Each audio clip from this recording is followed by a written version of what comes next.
Morning of day 2. Good morning, everybody. Slept like a log last night. There was a lot of wind, and it seemed to come in waves. A lot of creaking trees, a lot of odd sounds, but that's to be expected out here in the wilderness. Well, how would you rate the campsite, Steve? I'd say this is a solid 8. I would agree with you. We had a little bit more underbrush than we wanted. You can hear, I don't know if you can see, there is a train track that pretty much runs the entire length of this river. Yesterday we saw several of the steam trains out of Cass. That was fun. Enjoyed that. We're going to go down. We probably got about 3 miles till we hit Cass. And we're going to stop in at the Bear Creek Lodge. And they've got some fantastic pancakes from what I understand, along with other things. Also got a general store, pick up any necessities. But overall, we're doing pretty good. I think yesterday's paddle was pretty awesome. Good little taste to break it in. Today, we're probably going to do around 23, 25 miles. Before we hit the next camp, prior to Marlington. Living the dream, baby. Living the dream.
We can either go here or right at the end of the rocks. So let's just take that right here. This thing's right here.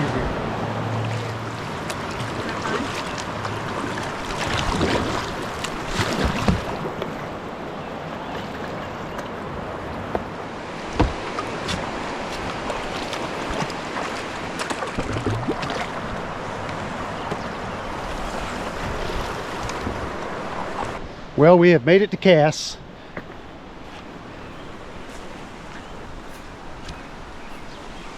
boats are downstairs. We're walking over to There you go. the open lights. They just came on. We were wondering if we were going to get our breakfast or not.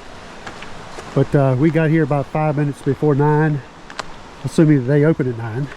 So hey, we'll be first in line. I am looking forward to a nice hot breakfast and a nice hot cup of coffee, because I didn't do mine this morning knowing that I was coming here. But working with Steve, Bonnie's trailing back there. But we'll walk over. Hopefully the trains will come out while we're here, but we'll see. After treating ourselves to a hot breakfast at Bear Creek Lodge, we walked over to the trading company to view a little history. One of 8 cast Scenic Railroad steam engines, this one being a gear-driven Shea Class C No. 4 locomotive. With passengers loaded, the engineer was waiting for the conductor's approval for Sunday morning's first run up the rails. What she said.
I've been looking forward to getting back on this river for over 2 years.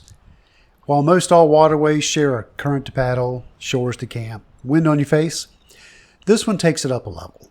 There's no dams, no portages, just unbridled nature peppered with small towns and scenic locations.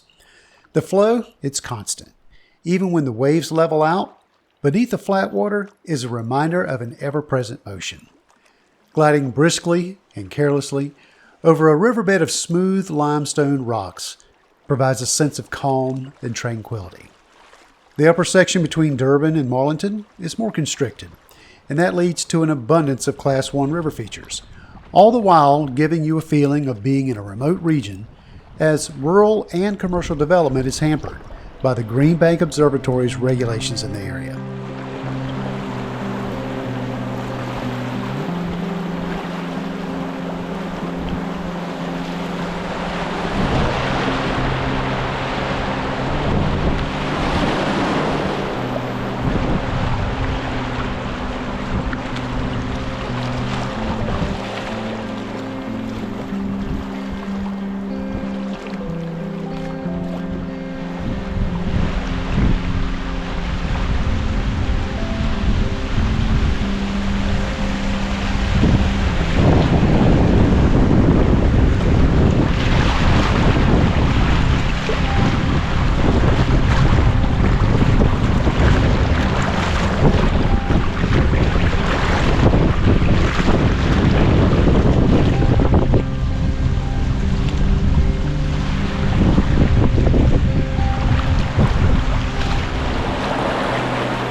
I was like, rock.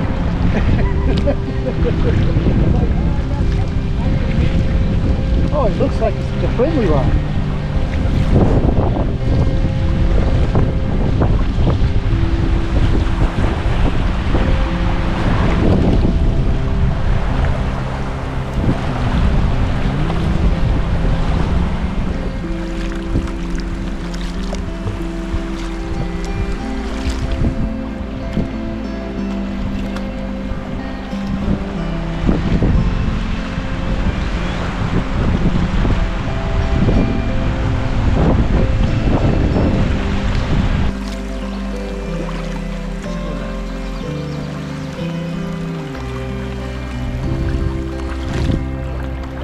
Don't go straight.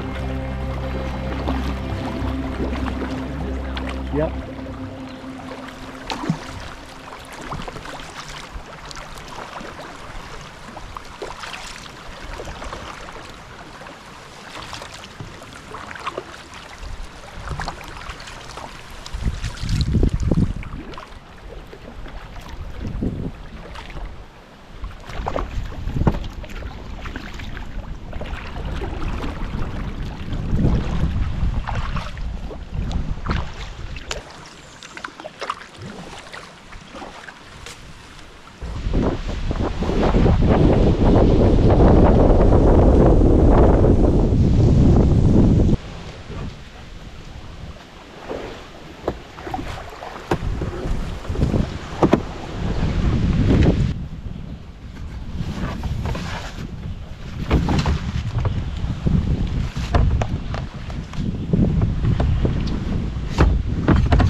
we can find a way up. It's uphill. Yeah. Looks pretty sharp, and pretty steep. I agree.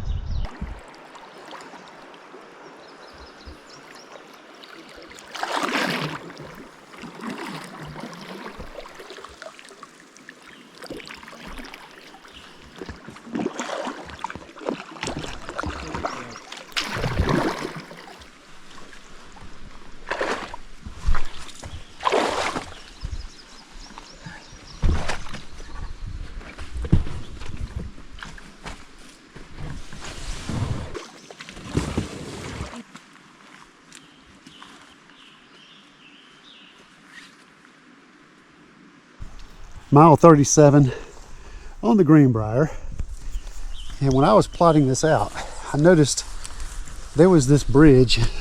There's a bunch of bridges on this river, don't get me wrong, but this particular one has a cave or a tunnel on one end of it, and we decided to kind of take a break since we're just a few miles from camp, come up here and check this out. It's called the Sharps Bridge and Tunnel, Sharps Tunnel and Bridge.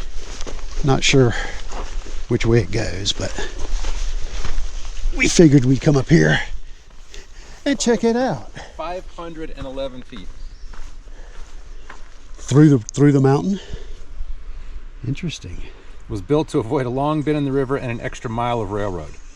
An extra mile or 500 foot through the mountain? I would say the extra mile would go better with me.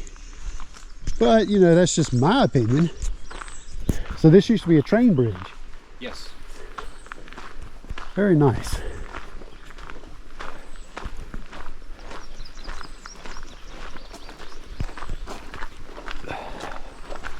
All right, this is going to be a 500 foot walk.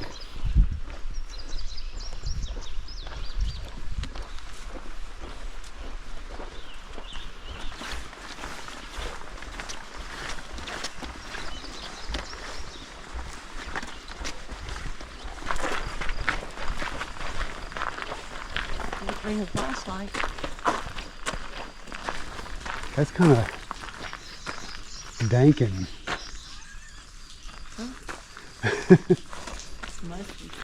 switching this over to the phone as it has better night vision.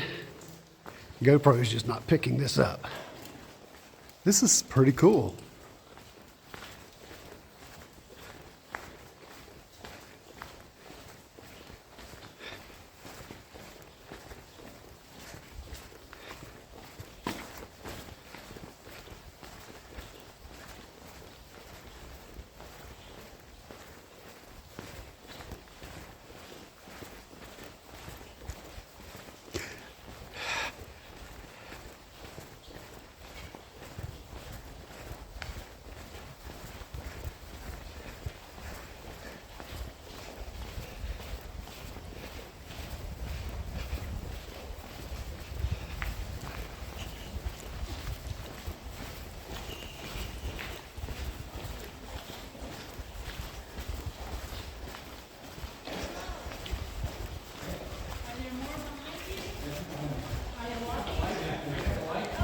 Don't worry, we're friendly.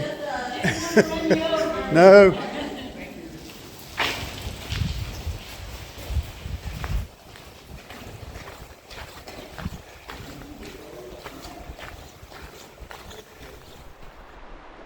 This is so awesome. So the problem is we're not going to have only have two people.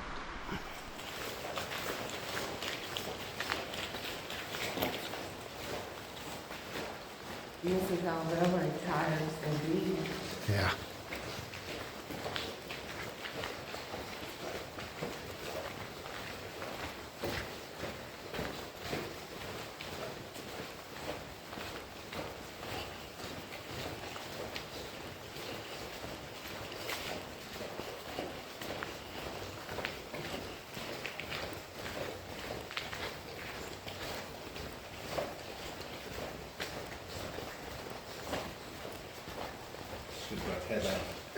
No.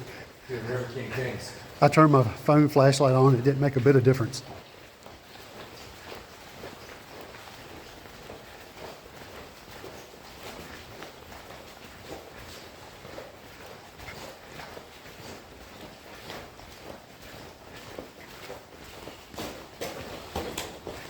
Careful.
Day 2. This is camp. Believe it or not, we are in the exact same campsite that 2 years ago Pete and Dauber caught a bunch of fish and fired it up on the grill. We have actually found the very same truck rim that was used as a fire ring. We found the rebar that was used to hold the fry pan. And there are all other kind of little indicators that tell us that this is the exact site. So we're home for the night. This is my setup. UGQ Winter Dream. UGQ quilts, top and bottom. Warbonnet Blackbird XLC hammock. Bonnie, she has the same thing. How you doing, Bonnie? I'm good. How's your second day of paddling? It's nice. Not hard at all so far. The river's moving. Careful. But she's done good. This is her setup over here. She pretty much has the same as me. Warbonnet and UGQ. And she is learning really quickly on how to set our stuff up. And I'm coming over here to Master Steve, who seems to be doing some type of maintenance. I did. What did you do? I taped up my... Oh, look at I had that. 3 full sponges full of water. Look at that. This is called a field repair. So yeah, that'll work. That'll absolutely work. So when you're in the field and you get water on your boat, you do what you got to do. And we all keep a little kind of a repair kit in the boat. Steve has some what looks to be duct tape or Gorilla tape. 3M. 3M. High performance black tape. Yep. So that should hold him for the end of the trip. Hopefully keep him dry. This is his setup. Looking good. Well, you'll get there. So, I was doing maintenance. okay, all right, you get a pass, but for today only. So I think we're gonna scrounge for a little wood. There seems to be plentiful of it. Build us a little campfire. Tell ghost stories, you know, that kind of stuff you do around camp. And get some dinner. So stay tuned. Tomorrow we are headed back out. Marlinton is our first stop. We're going to stop there and get some brunch. It's going to be a little bit later than breakfast, but earlier than lunch. And hopefully we get a chance to go over there and see Chuck at Appalachian Sport, because he is the one that has done the shuttle for us, running my van and trailer from Durban down to Hinton. So I'd like to walk over there and, you know, thank him a little bit, maybe shop around in his store a little bit. So yeah, that's what we're doing. All the guys that couldn't be here, wish you were here. You don't know what you're missing. All right, time to close this thing down and do some camp life.